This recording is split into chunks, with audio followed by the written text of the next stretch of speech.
Louvado seja nosso Senhor Jesus Cristo. Para sempre seja louvado. Amado Jesus, diante do altar do teu coração bondoso, entregamos as nossas rogativas. Não precisamos, Senhor, explanar as nossas necessidades, porque tu sabes muito mais do que nós necessitamos. Mas estamos aqui, Senhor, em busca de aliviar as nossas dores, de adquirir, Senhor, as resistências nas horas das tribulações, o fortalecimento nos momentos que nós nos permitimos cair nas garras profundas do ego, do orgulho, desviando nossas personalidades, nossas condutas, distanciando até mesmo, Senhor, daquilo que nós queremos e daquilo que são necessários fazer. Pedimos perdão, Senhor, pela fraqueza de nossa alma, de nosso espírito. Rogamos que nesta tarde possa fazer a tua presença em nossa alma, que a tua energia se faça em nós, e que esta energia, Senhor, conceda-nos a capacidade do discernimento reto e do fortalecimento na fé, nas atitudes, na transformação, Senhor. Não deixe que o orgulho, a vaidade, a presunção sejam os determinantes em nossas vidas. Abençoai, Senhor, esta casa que nos acolhe. Abençoai, Senhor, os trabalhadores desta casa, que são os intérpretes da tua misericórdia. Abençoai o lar, famílias, familiares aqui representados.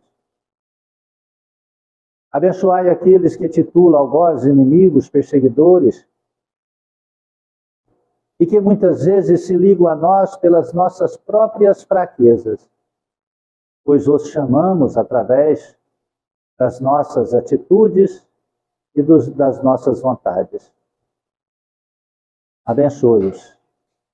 Abençoe o alimento que iremos tomar e servir, e que este alimento também possa transformar em medicamento. Abençoe as mãos de todos aqueles que de alguma forma contribuíram para que este alimento chegasse até a nós. Abençoai Jesus Cristo, e que nunca há de faltar na mesa de nenhum ser o alimento material, mas acima de tudo, o alimento espiritual.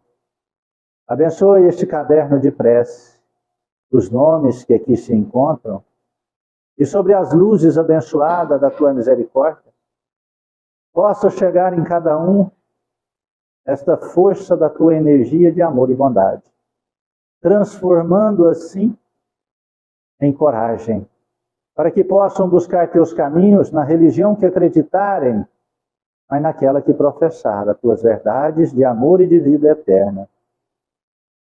Abençoe estas águas, Senhor, em cada recipiente. Coloque tua energia santa e sagrada em forma de medicamento, de acordo com a necessidade de cada um e na individualidade de cada ser, sejam colocados os remédios necessários para o reequilíbrio das forças físicas e também a cura das energias e das enfermidades espirituais. Ingerindo, passando em suas dores ou feridas, possam os irmãos encontrar a melhora, o alívio e a cura, pois transformam-se em águas fluidificadas. Remédio santo e bendito do nosso Senhor Jesus Cristo. Rogamos que tuas bênçãos se estendam sobre a colônia Santa Marta, sobre as creches, asilos, presídios, orfanatos, manicômios, e onde houver uma dor, o erro, o mal, um gemido, Senhor, lá esteja a tua presença de amor e vida eterna. aos nossos irmãos católicos, evangélicos, judeus, muçulmanos e todos que professarem cultos e credos do nosso, rogamos tuas bênçãos. E que um dia possamos nos unir sob a abençoada luz da caridade, na vivência da fraternidade, como uma família universal de amor. Abençoe o nosso país querido, esta pátria do Evangelho, coração do mundo, essa nação abençoada. Iluminai nossos governantes sérios, para que possam tomar as decisões e dirigir essa nação com ética, honra e honestidade, e acima de tudo, sobre as dádivas das verdades de Jesus. Abençoai toda a humanidade, Senhor, e por misericórdia, afugentai dos corações a guerra, a maldade. E que possa, Senhor, terminar de jorrar das mãos dos homens a gota de sangue de outro homem. Que possamos usar nossas mãos para aliviar a dor, para o trabalho honrado e honesto, para acariciar e amparar a quem quer que seja. Que Deus seja louvado e que assim seja. Boa tarde, irmãos queridos. Sejam muito bem-vindos em nossa singela Casa de Amor, Centro Espírita, Recanto da Paz.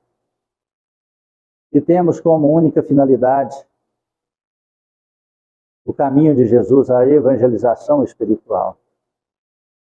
A grandiosa dádiva de libertar nossas almas. Como nós somos escravos, como nós estamos aprisionados a conceitos, preconceitos, ao fanatismo religioso que nos aprisiona a determinados rituais, crenças, distanciando-nos da pureza doutrinária e da pureza sentimental. Nós não podemos esquecer que somos espíritos errantes. Ainda nós não temos moradia fixa. Nós estamos em uma grande espaçonave caminhando a milhares de quilômetros por hora no universo. Quando Jesus disse, o Espírito não sabe de onde vem nem para onde vai. Enquanto nós não encontrarmos a plenitude da nossa consciência, somos espíritos errantes. Mesmo aqui na Terra, nós não temos a consciência de onde nós vamos. Nós podemos dizer, olha, eu tenho uma casa, tenho um lar, mas por quanto tempo? Nós não temos, nós estamos naquele lar. Ah, eu tenho uma família, você tem uma família? Por quanto tempo? Se for família espiritual, será para a eternidade. Se for parentesco, diluirá-se nessa mesma encarnação. Cada um do seu lado. Basta ir acabando as dependências, porque através da parentela se liga através das dependências. Se você olhar hoje aqueles que convivem contigo, ou com quem você convive por quê? Porque você ama ou porque você tem ali uma ligação material? Poucos convivem porque quer.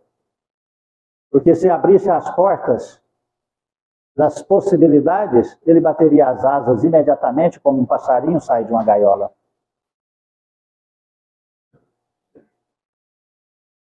Então nós não podemos esquecer que somos espíritos errantes, tanto na matéria como encarnado, quando nós desencarnarmos. E para isso nós precisamos compreender os desígnios de Deus para nos fortalecer nessa caminhada e ter menos sofrimentos. Porque quanto mais escolhas materiais nós vamos fazendo, mais sofrimento nós vamos adquirindo ou determinando para a nossa caminhada. A única coisa que nos dá é uma sustentação em Cristo Jesus. Porque as adversidades dos acontecimentos vão a todos os instantes chegar em nós. Todos os momentos nós vivemos numa incerteza absoluta no campo da matéria. Quem tem certeza do que vai acontecer daqui a 2 minutos? Ninguém. Quem tem certeza de como você vai amanhecer amanhã? Ninguém. Nós não sabemos se nós amanhã acordaremos vivos. Podemos acordar e estar morto, né? Nós temos esperança que acordaremos saudáveis, vivos. Mas essa é uma esperança, não quer dizer que isso vai acontecer. Quantas vezes nós planejamos algo e aquele algo distancia-se de nós, levando-nos na contramão do que nós queremos, decidimos e pensamos. Nós somos espíritos. Isso é uma certeza absoluta. Nós já tivemos outras vidas, outra certeza.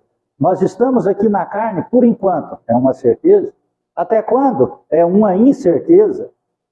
Quando retornaremos para a nossa pátria, nosso lar? Não sabemos. Quantos que você conhece que já partiram?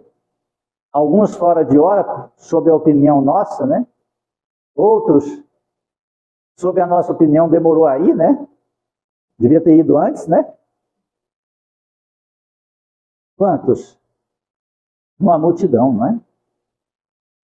Nós vivemos nessa incerteza e precisamos de algo para nos apegar.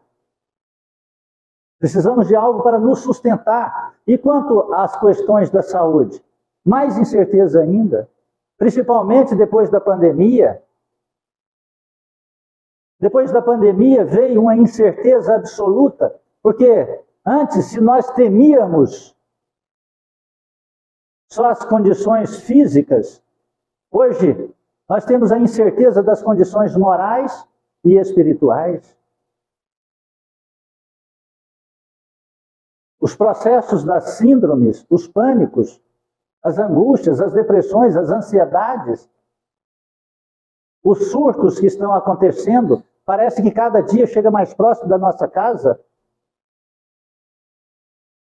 Quantos surtos me contam que são acontecidos todos os dias? Pessoas que estão ali trabalhando, surta, dá um estado de ansiedade, de loucura, está ali divertindo, fazendo isso, aquilo outro, surtam, brigam, batem, apanham, matam, morrem. Mas isso por quê?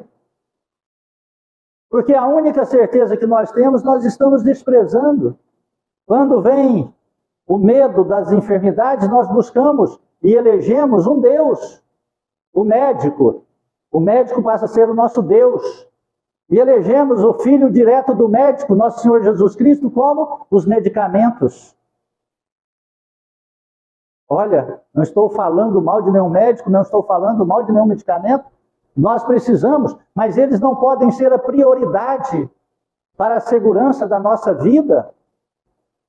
Tem medicamento para depressão? Tem medicamento para ansiedade?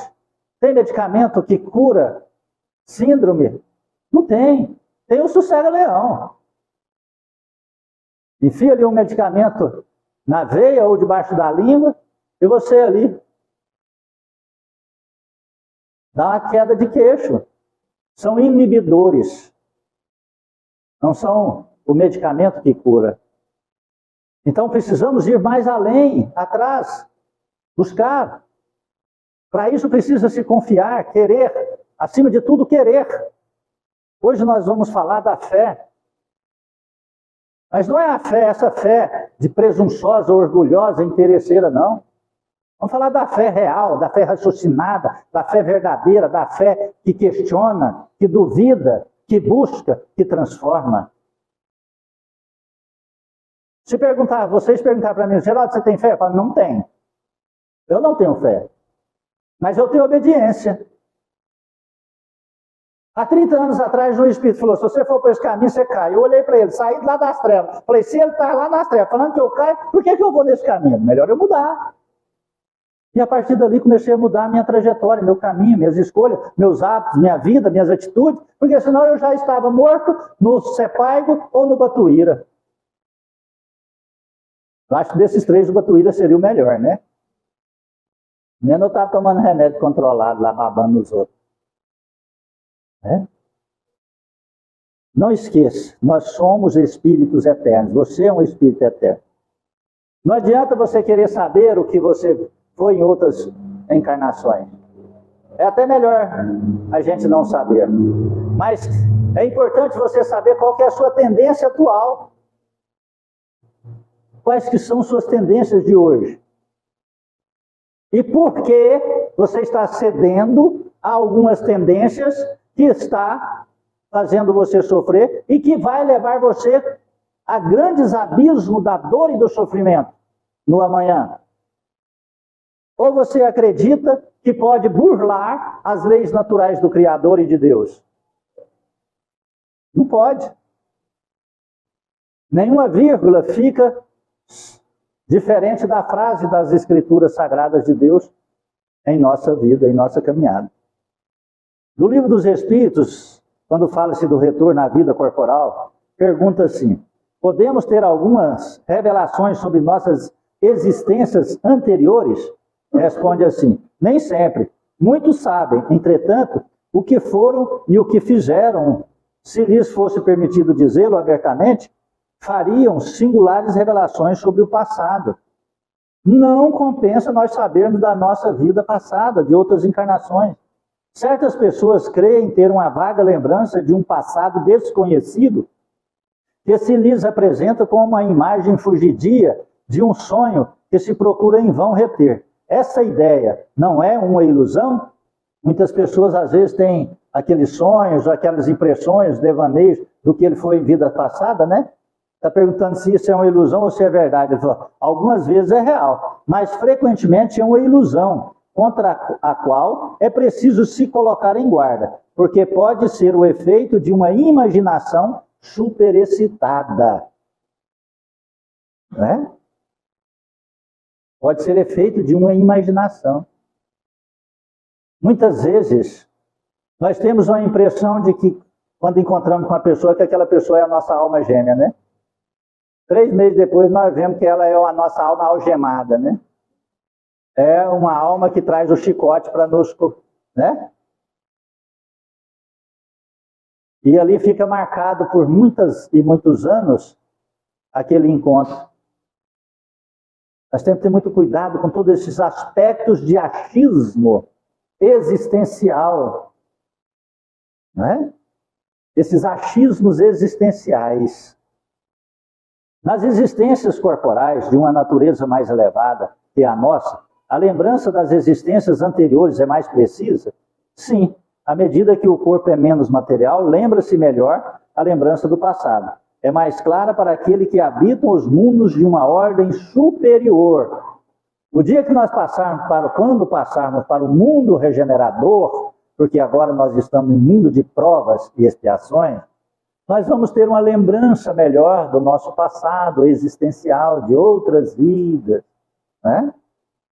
Compreende isso? Mas por enquanto, se a gente lembrar do nosso passado, vai ser só ter tragédia. Quase todos nós aqui gostaríamos de apagar alguns acontecimentos dessa encarnação, não gostaríamos? Tem coisas que já fizeram nos sofrer muito. Você gostaria de falar, poxa, eu queria passar uma borracha nessa lembrança, né? Ou por que eu fiz aquilo? Por que eu escolhi aquilo? Por que aquilo aconteceu comigo?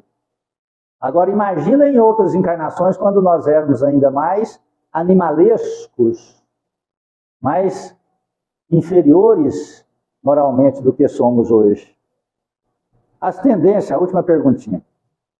As tendências instintivas do homem, sendo uma reminiscência do seu passado, segue-se que pelo estudo dessas tendências pode conhecer as faltas que cometeu? Sim, sem dúvida. Quer saber o que você errou nas encarnações passadas? Vê a sua tendência de hoje. Quer saber o motivo das suas dores e sofrimentos de hoje, olhe as suas tendências e escolhas. E você vai entender qual é a sua missão que te trouxe aqui na Terra. Você veio aqui na Terra para te salvar. Não para fomentar as más tendências de vidas passadas. Tem tendências agressivas? É preciso combatê-las através da humildade. Tem pensamentos negativos, pensamentos suicidas? Tem que combatê-los através da prece, da oração e de aproximação de pessoas otimistas. Tem tendências a homossexualismo?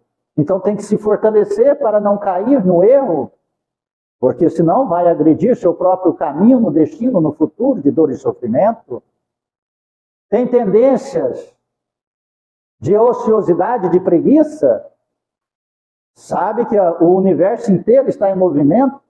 Se ficar em preguiça, pagará um preço alto através dessa preguiça. Tem tendências de falta de fé, de não querer nenhuma religião, de distanciar-se da religiosidade? Está aí um problema sério, porque se não pegar na mão de Deus, você vai para onde? Para onde nós vamos se nós não tivermos Deus em nossos caminhos, em nossa esperança e sendo um farol, como o nosso Senhor Jesus Cristo, para nos conduzir a um porto seguro? Ficaremos perdidos. E é o que está acontecendo hoje na humanidade. Troca Jesus Cristo por tudo, troca por um carotinho, troca por uma festa, troca por uma piscina, troca por um passeio, troca por um trabalho, troca por uma lavada de roupa, troca por um marido, troca por um namorado, por um amante, troca por qualquer coisa.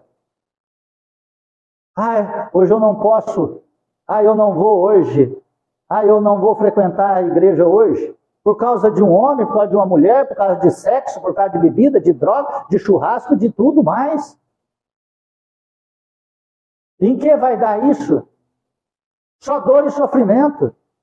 Porque ficará à deriva no oceano da vida.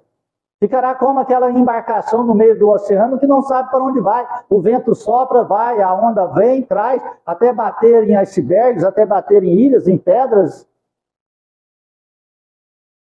até ser destruído através da dor e do sofrimento.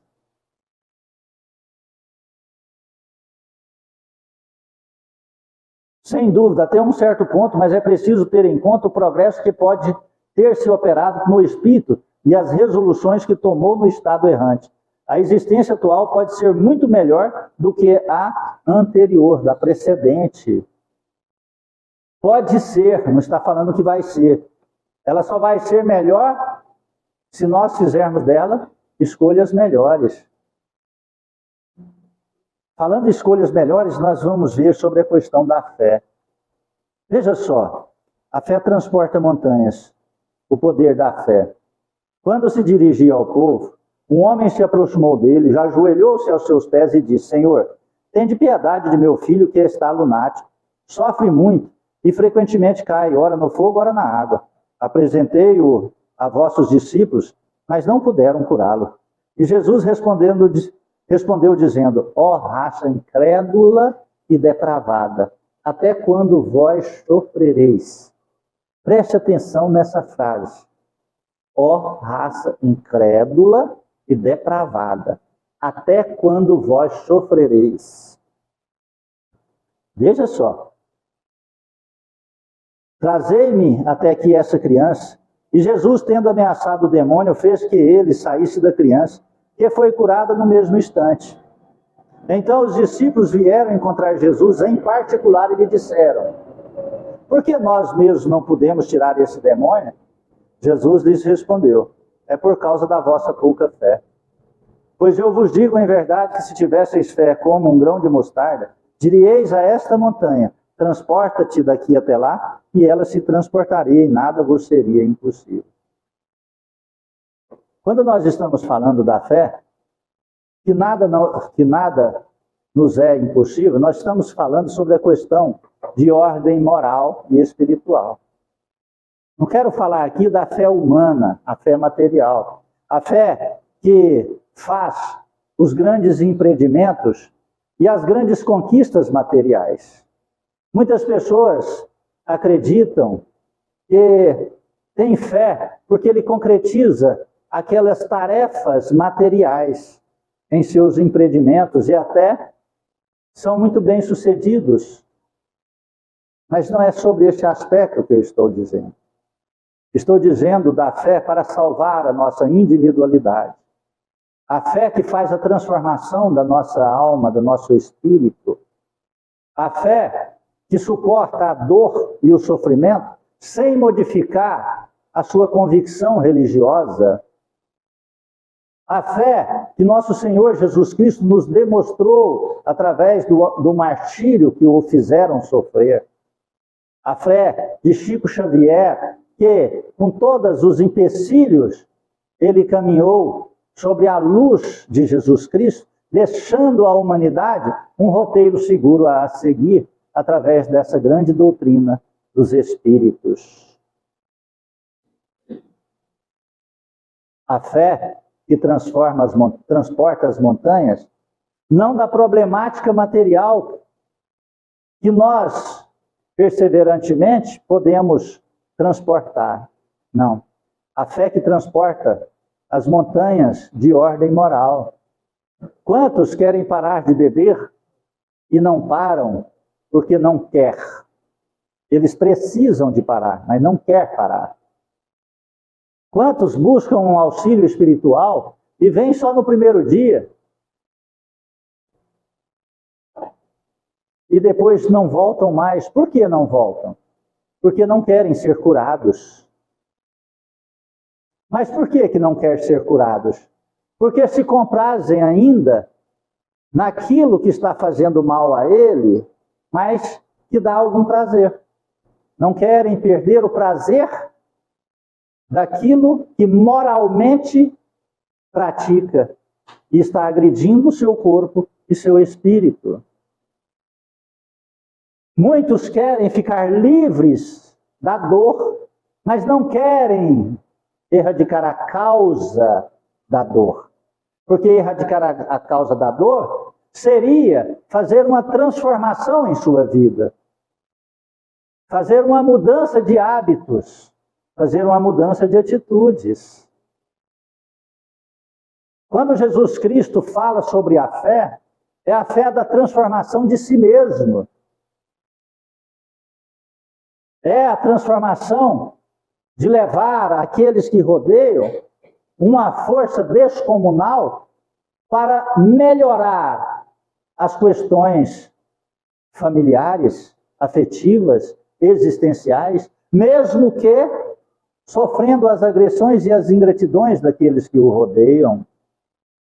A fé que transporta a montanha de ordem material é que nos momentos onde a tempestade está maior em nossas vidas, sabemos que logo, logo virá um arco-íris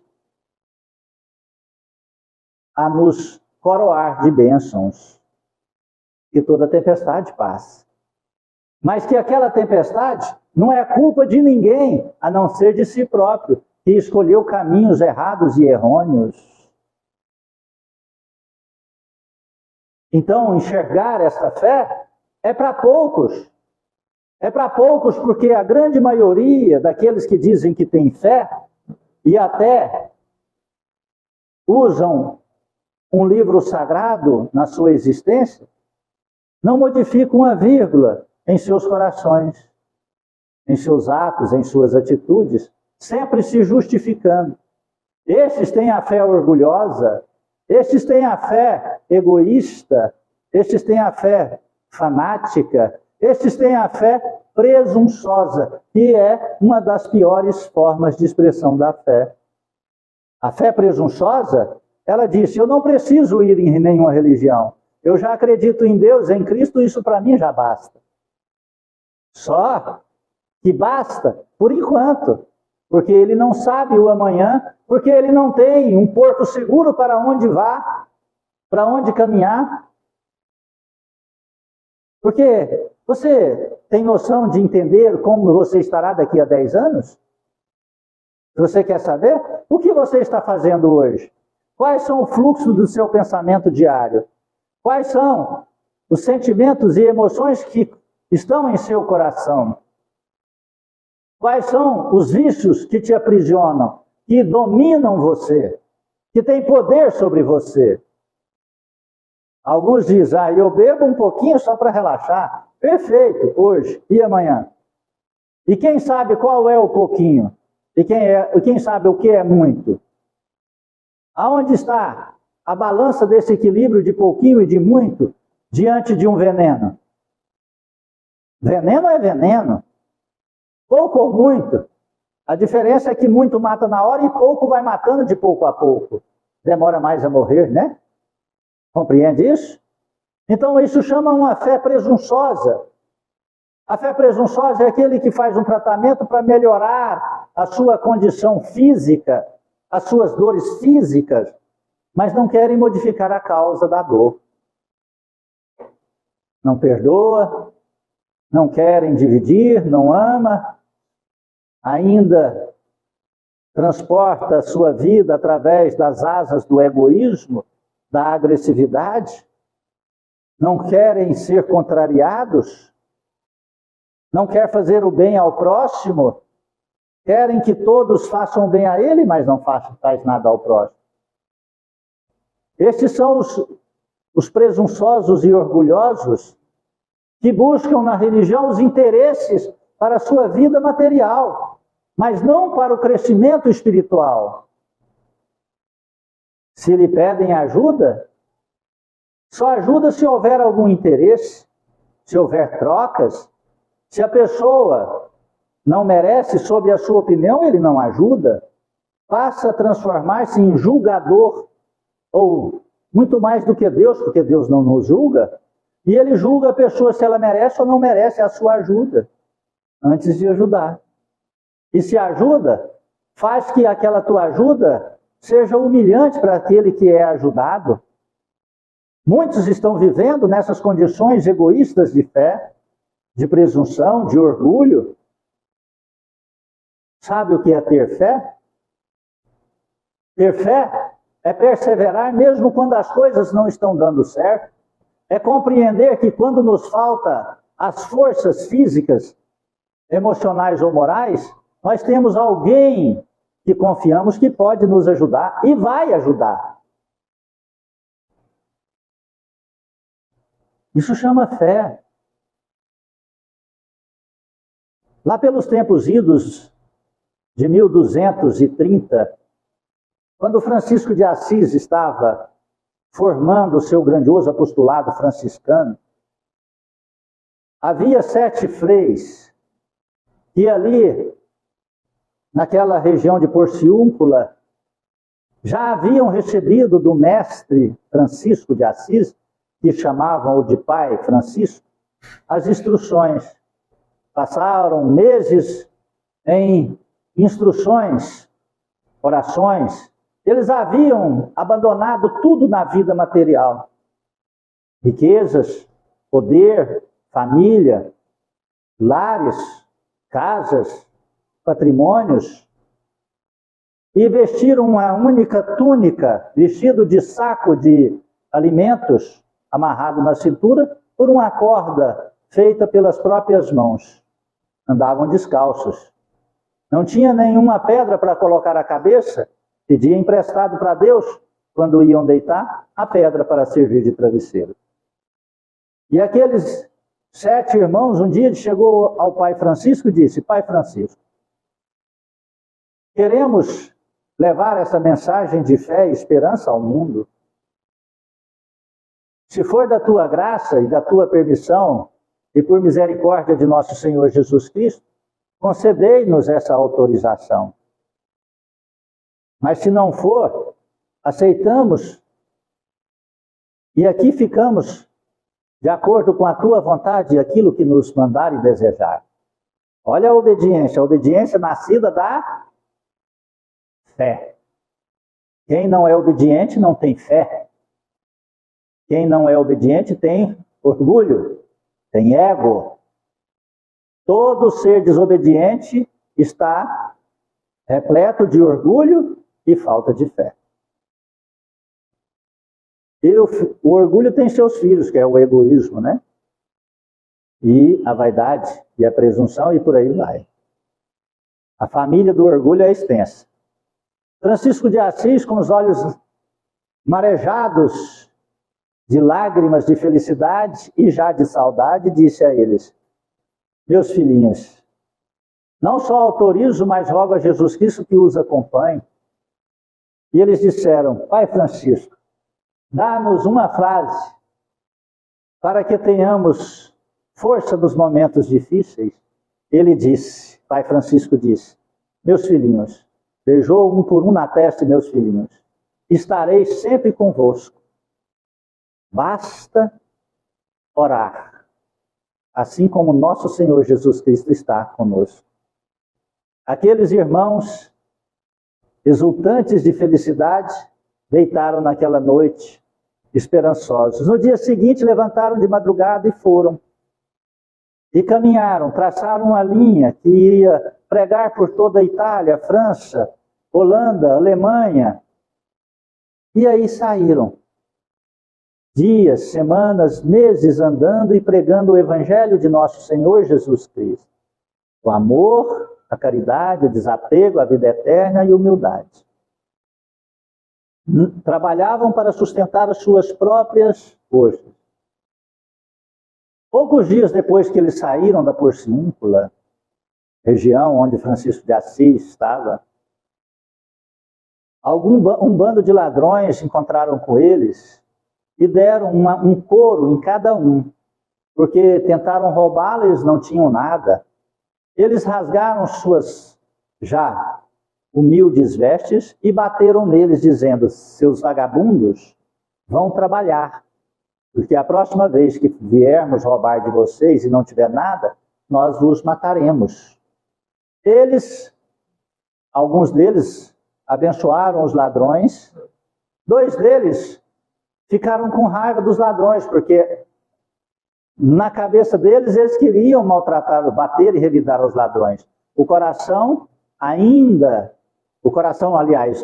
chagado, o coração repleto de amor, perdoava os ladrões, mas a cabeça ainda aprisionada nas chagas do orgulho, queria fazer com o ladrão uma vingança.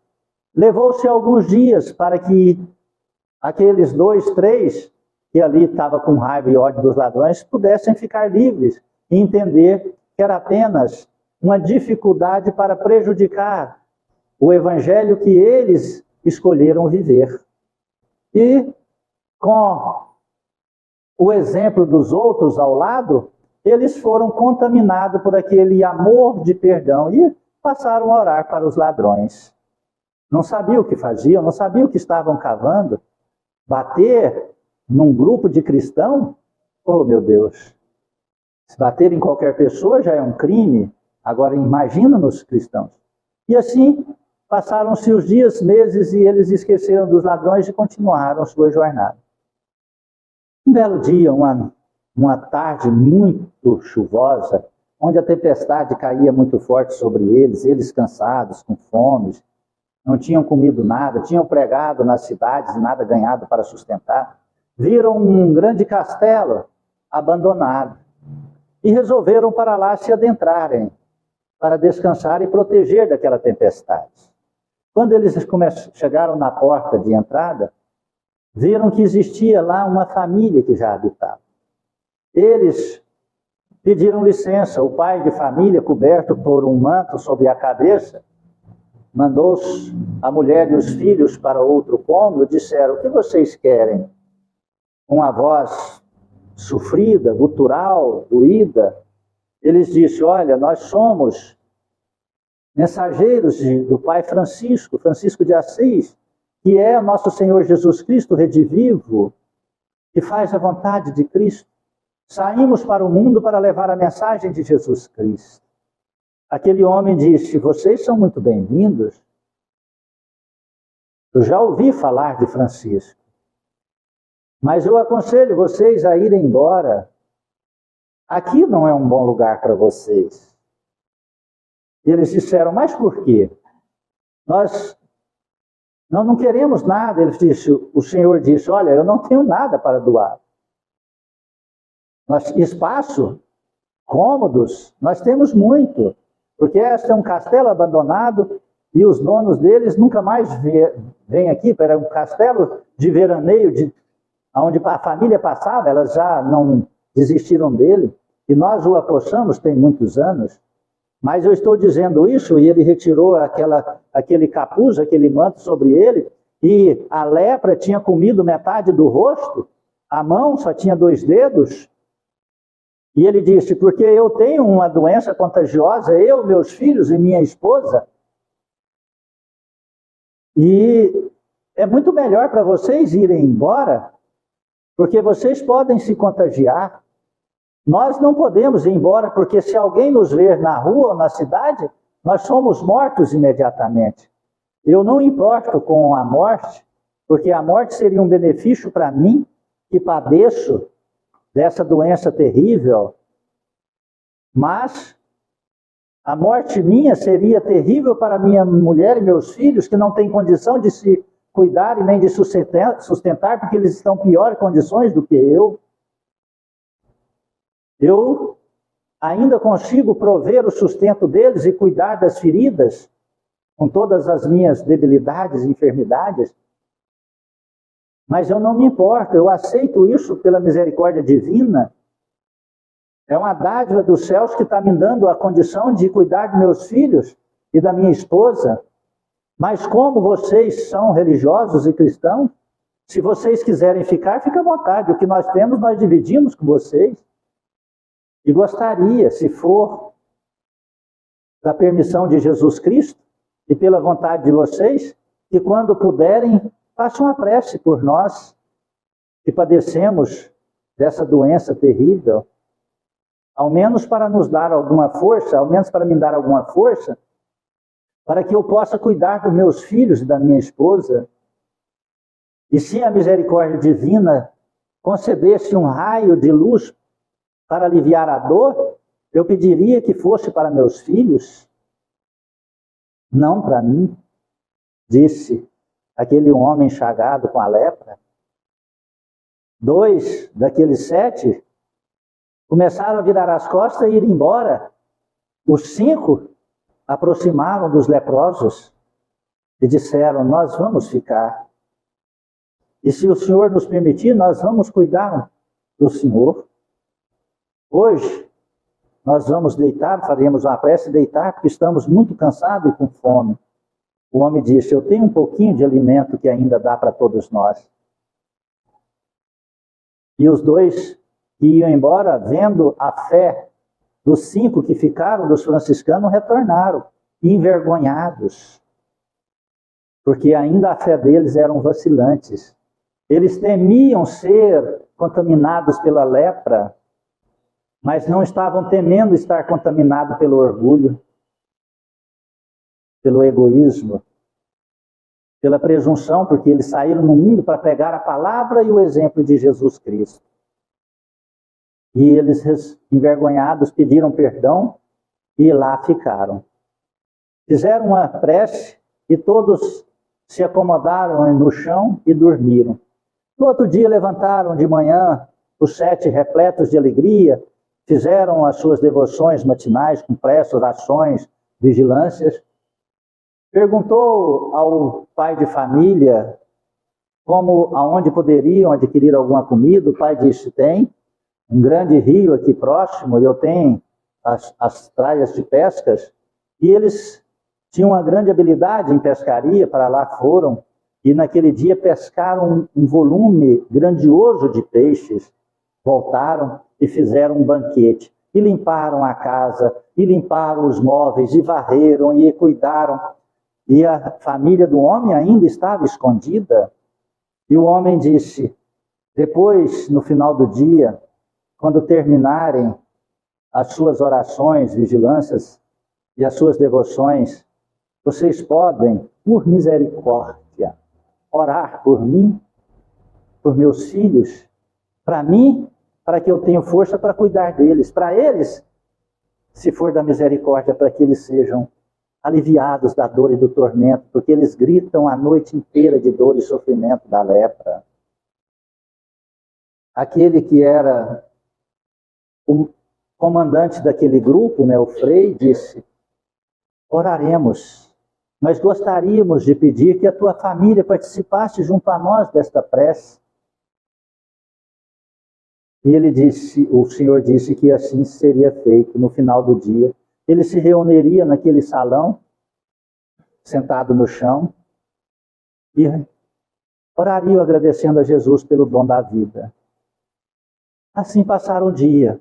Comeram, se fartaram com tanto peixe, limparam aquela casa. E aquele frei ficou preocupado, falou: meu pai, se Francisco de Assis estivesse aqui, ele saberia o que fazer, eu não sei. O que eu faço? Eu não tenho nenhuma força para aliviar a dor e o sofrimento destes. E ele passou aquela tarde inteira preocupada. Meu Deus, como nós vamos fazer? Nós nos reuniremos, fazemos a prece, mas e o alívio da dor e do sofrimento? E ficou calado, em prece, em oração, o resto da tarde, até chegar no momento que o homem trouxe a família. Trouxe nos braços os filhos, porque já não andavam. A mulher arrastando, toda deformada, da lepra. Um cheiro, um odor nauseabundo no ar, infectava as narinas daqueles mensageiros do amor. Abriram um velho pergaminho e leram as mensagens de Jesus Cristo. Aquela prece, aquela leitura veio como um bálsamo sobre aquelas pessoas. E aquele frei lembrou das palavras de Francisco de Assis. Basta pedir e orar. Eu estarei sempre com vocês, aonde vocês estiverem. Ele lembrou. Os olhos dele se iluminou. E ele pediu para que todos fechassem os olhos. E ele abaixou a cabeça e disse: Pai Francisco, por misericórdia, se for da tua vontade e pela vontade de nosso Senhor Jesus Cristo, endereçai um lampejo de vosso pensamento para essa família que padece em dor e sofrimento. Pai Francisco, eu não sei fazer nada. Eu não tenho a tua fé.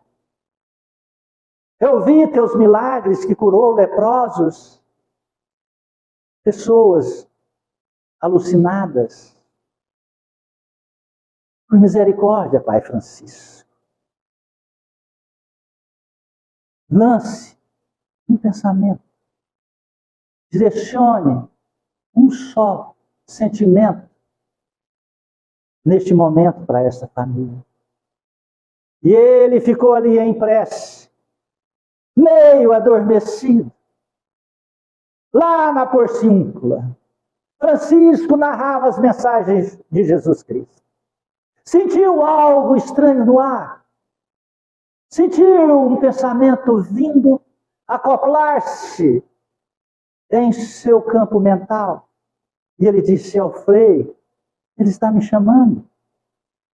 E ele disse para os franciscanos: por favor, meus queridos filhos, fiquem em prece. Vou ajudar um pedido de um filho meu. Fechou os olhos. De repente, aos olhos invisíveis, carnais, Francisco saiu do corpo.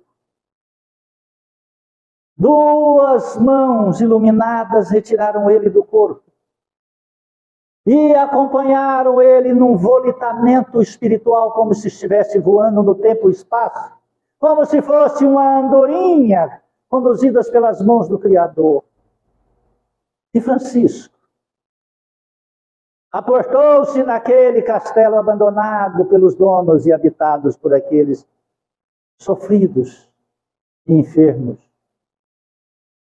Desceu junto ao Frei, que o sentiu, mas com os olhos fechados, não abriu.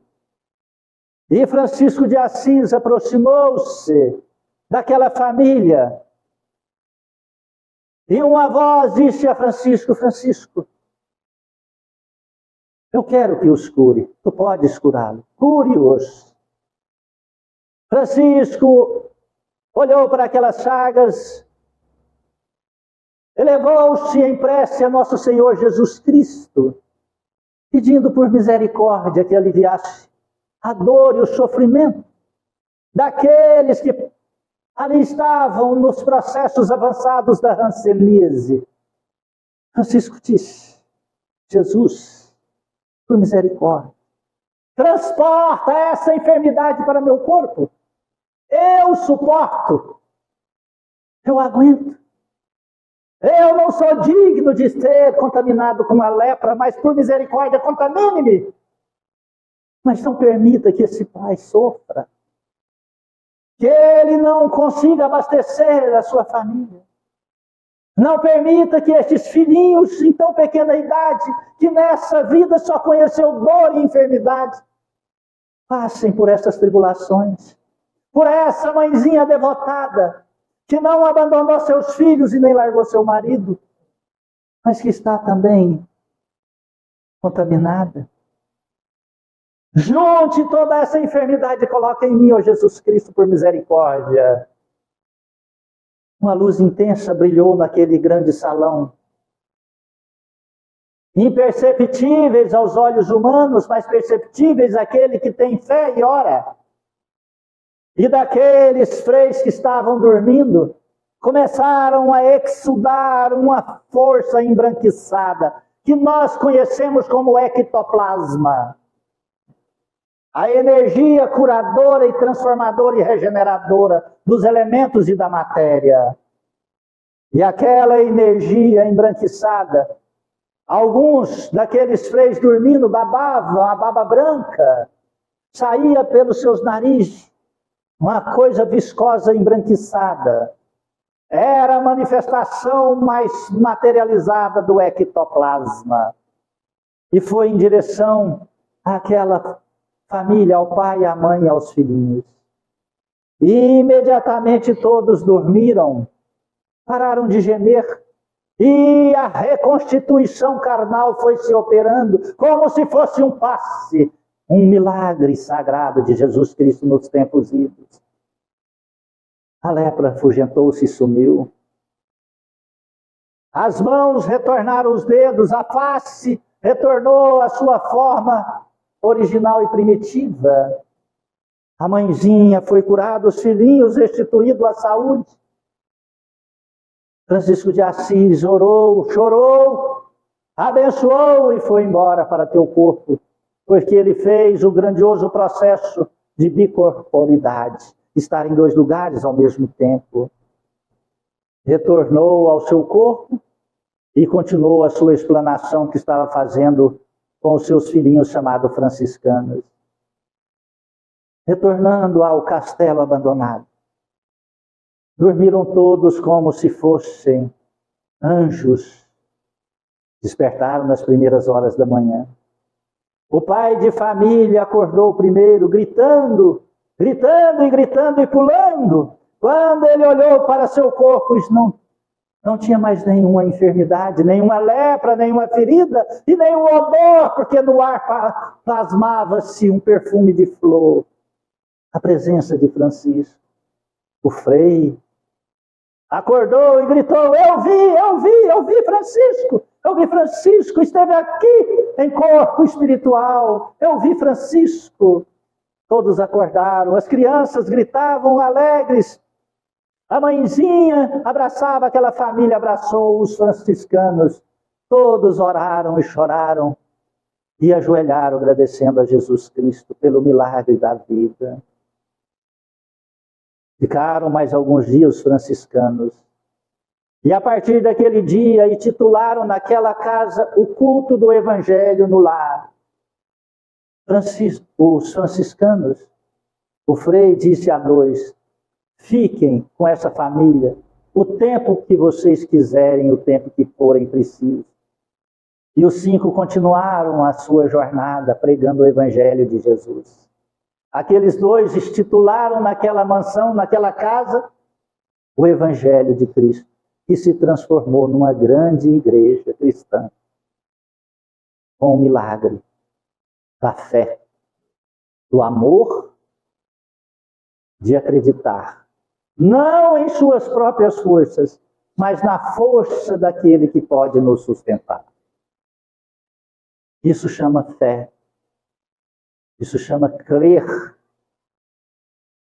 É essa que eu convido a todos, para que nós possamos buscar juntos, sem esperar milagres, mas fazendo o sacrifício dos nossos próprios vícios, das nossas imperfeições. Essa é a mensagem de hoje, em nome de Jesus. Amém? Amém. Alguém quer dizer algo, falar algo, perguntar algo? Vamos fechar nossos olhos. Obrigado, Jesus, por ter nos convidado a vir a esta casa nesta tarde maravilhosa. Perdoe-nos, Senhor, por tantos convites que tem nos feito e tantos desprezamos, Senhor. Leve, Senhor, esta energia sagrada à nossa família, aos nossos familiares. E ao retornar, possamos levar, Senhor, a Tua luz em nosso coração, espelhar a Tua vontade. Mas ajude-nos a não cobrar de ninguém, Senhor, a transformação. Não somos dignos, mas que possamos cobrar de nós e exemplificar através da fé raciocinada, Senhor. Através da fé que transforma-se em atitudes de exemplificação de Teus ensinamentos. Que não julguemos a ninguém, Senhor, por não crer em Ti, porque também, Senhor, nós vivemos tantos e tantos anos vacilando na crença da Tua presença em nós. Mas agora sabemos, Senhor, que através da busca, da disciplina, da prece, podemos, Senhor, sentir e receber a Tua presença nos momentos mais difíceis de nossas vidas. Obrigado, Jesus. Pai nosso que estais nos céus, santificado seja vosso santo nome. Venha a nós o vosso reino. Seja feita a vossa vontade, assim na terra como nos céus. O pão nosso de cada dia dai-nos hoje, Senhor. Perdoai as nossas ofensas. Ensina-nos a perdoar a quem nos tem ofendido. Não nos deixes entregues às tentações e liberte-nos, ó Senhor, da prática de todo mal. Cubra-nos com teu manto. Fique em nós hoje e sempre. Que Deus seja louvado e que assim seja. Agradeço a presença de todos.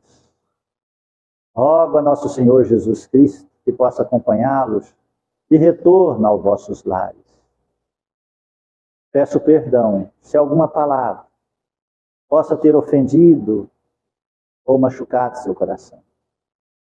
Ainda somos imperfeitos na palavra de Cristo, mas que receba toda essa sagrada luz e energia de Jesus que esta casa tem a te oferecer pelos benfeitores do amor.